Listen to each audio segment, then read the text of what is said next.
Hola, muy buenas tardes y bienvenidos a La Visión del Editor, el rincón del videoblog de Saco de Huesos, en el que hablamos de las obras que nos sedujeron en algún momento y que han terminado publicadas dentro de alguna de nuestras colecciones. Es una sección en la que os intentamos explicar qué es como editores lo que nos llamó la atención en su día, qué es lo que nos hizo apostar por ciertos trabajos y explicar algunas veces decisiones que como poco pueden parecer arriesgadas. Y nada mejor que para ello que el primer cómic que publicamos en Saco de Huesos. Hablo, por supuesto, de Antígenos de Gaia, la obra de Francisco J. Pérez y Vicente Montalva. ¿Arriesgada por qué? Arriesgada ya porque los propios autores nos lo dijeron. Es una obra que va de huello, es una obra que no es para todos los públicos, es una obra muy atrevida y arriesgado también, pues porque Saco de Huesos, de momento, y mal que nos pese, está todavía más relacionado con la narrativa, digamos, canónica de novela y relato, aunque sea una editorial en la que nos encanta apostar por géneros menos conocidos, incluso como microrelatos, refraneros, libros ilustrados y, por supuesto, todo lo que es la narrativa de cómics, sea novela gráfica, seriada, cómic, historieta, TVO, como lo queráis llamar. Bueno, seguimos intentando hacernos un hueco en ese sentido. De momento seguimos siendo aún más underground en el tema cómic que en el tema novela y relato, que ya lo somos bastante. Pero bueno, estamos dispuestos ahí a seguir en la brecha y entendemos que merece mucho la pena, quizás porque precisamente esa independencia, ese tema de ser talmente underground, nos permite apostar por obras como esta. ¿Y qué es Antígenos de Gaia? Os diréis. Bueno, así viendo la portada ya se ve que podría englobarse dentro de ese ámbito que tuvo una época dorada que se denominó género Z, el género zombie. Efectivamente, es una historia de zombies, pero a diferencia de tantísimas que salieron en su día, que eran básicamente novelas de aventuras con un trasfondo un poco macabro, con toda esa mitología del zombie, pues muy inspirada en Walking Dead y bueno, en otros productos de éxito. Antígenos de Gaia va mucho más allá por las dos vertientes. Por un lado tenemos el trabajo gráfico de Vicente Montalbán, que es francamente remarcable. Es de una crudeza extraordinaria, es una crudeza muy orgánica, porque esta es una obra muy orgánica, como podemos ver en el propio título, Antígenos de Gaia, y como queda todavía más patente a lo largo del guión. Y bueno, es una obra muy cruda porque es explícita, es decir, hay escenas de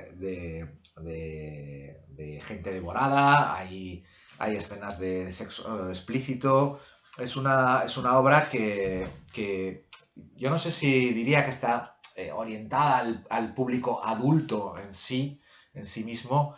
Creo que simplemente es una obra que es muy franca, es muy directa. Estamos hablando de la naturaleza, estamos hablando de una naturaleza desbocada y el ser humano, más allá de todas las convenciones sociales que tengamos, de todos los adornos que nos pongamos y toda la cultura que desarrollemos, civilización que desarrollemos, al final no dejamos de ser animales, animales con pulsiones, animales que hacen cosas de animales, pues como copular, comer, y de vez en cuando cosas aún más eh, extravagantes.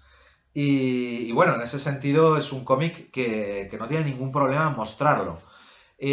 Tampoco se trata de resultar chocante por resultar chocante. Es un tema que va muy imbrincado en la narrativa y que está totalmente justificado por la historia que se nos cuenta y que no deja de estar imbuido de una gran belleza gráfica. Hay unas composiciones muy bonitas, hay unos guiños magníficos a determinados elementos, digamos, de otras mitologías. Y bueno, eso es un reflejo magnífico del guión de Francisco J. Pérez, que es un guión muy rico. Aquí hemos empezado hablando de que es una historia de zombies, pues porque tenemos tendencia a poner un cierto marco cuando hablamos de narrativa y de ficción, quizás por orientar a los lectores, pero esto lo podríamos enfocar de muchas otras formas. Es un relato que tiene mucho que ver con ciertos tipos de mitología urbana. A mí me hace pensar mucho, hay determinadas escenas que me hacen pensar al monstruo llamado Rey Rata. Toda esa existencia, digamos, en los márgenes de la sociedad es una obra que nos remite mucho a nuestra propia sociedad.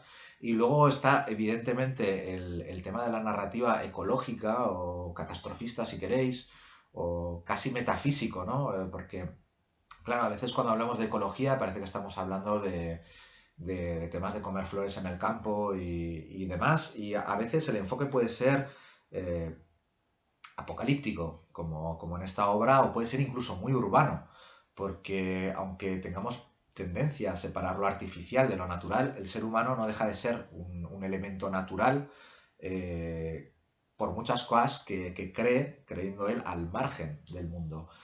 Y en ese sentido, el tema este de los antígenos de Gaia tiene mucha significación. Es decir, en cierto modo aquí el ser humano es como una excrecencia que en un momento dado se va de madre dentro del organismo básico y bueno, pues pasa lo que pasa.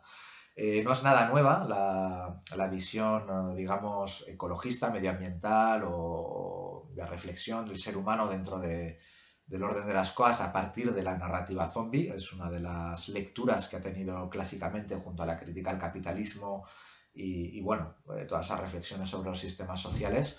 Pero aquí se ahonda en ella de un modo que es muy osado en el sentido de que es muy directo y es muy crudo y en ese sentido para mí es muy refrescante dentro de la narrativa zombie, que a veces es muy efectista, pero es menos cruda de lo que pareciera. No os preocupéis, el teléfono no es el VIP de los bomberos, así que de momento va bien, podemos ignorarlo.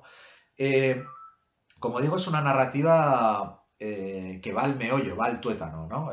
No es una simple estética, vamos a resultar chocantes, vamos a resultar macabros hablando de gente que come gente, sino que realmente pone en pelotas nuestra naturaleza humana y es uno de estos espejos deformantes, uno de estos espejos de feria que te deja conmovido al final. En este sentido, para mí es una obra dirigida a adultos más por la propia carga, como digo, filosófica, metafísica, como queréis llamarla, que incluso por la carga gráfica que de por sí ya es muy potente.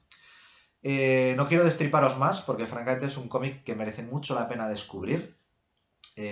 Fue uno de los pocos experimentos de distribución que hicimos y espero que en algún momento cercano a este año volvamos a tener distribución porque es de este tipo de obras bueno, que da pena que no lleguen a más gente porque yo creo que seguramente tenemos lectores de cómic entre la gente que sigue a Saco de Huesos, pero evidentemente no llegamos tanto al aficionado medio de cómic que podrían disfrutar con una obra que seguramente no van a encontrar en sellos un poco más generalistas, digámoslo así. Fue nuestro primer cómic, nos ayudaron muchísimo, desde aquí un enorme agradecimiento tanto a Vicente como a Francisco por la ayuda, porque claro, nosotros nos pilló de nuevas y ayudó mucho el tema para la maquetación, el tema de la concepción y demás.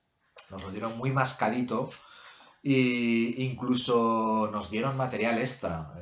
Viene con un relato, Raspa, Rey de la Osamenta, viene con ilustraciones, viene con extras, con bocetos de los autores y francamente, viene incluso con scripts y yo como editor me quedé muy satisfecho con la edición y lo único que me ha penado es que no hayamos conseguido darle más difusión. Así que bueno, nunca es tarde para seguir hablando de él, nunca es tarde para leerlo. Yo soy de esos que piensa que andamos muy obsesionados con las novedades, pero hay que echar un vistazo al fondo de cajón.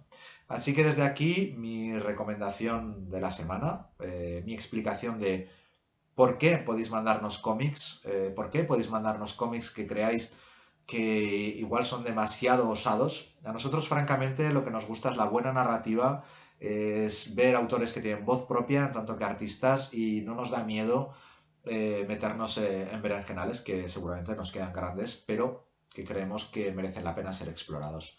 Si os habéis leído el cómic o tenéis cualquier apreciación, no dudéis en dejarnos algún comentario y de nuevo, seguimos en contacto y poniéndonos al día. Cuidaros mucho y sed buenos.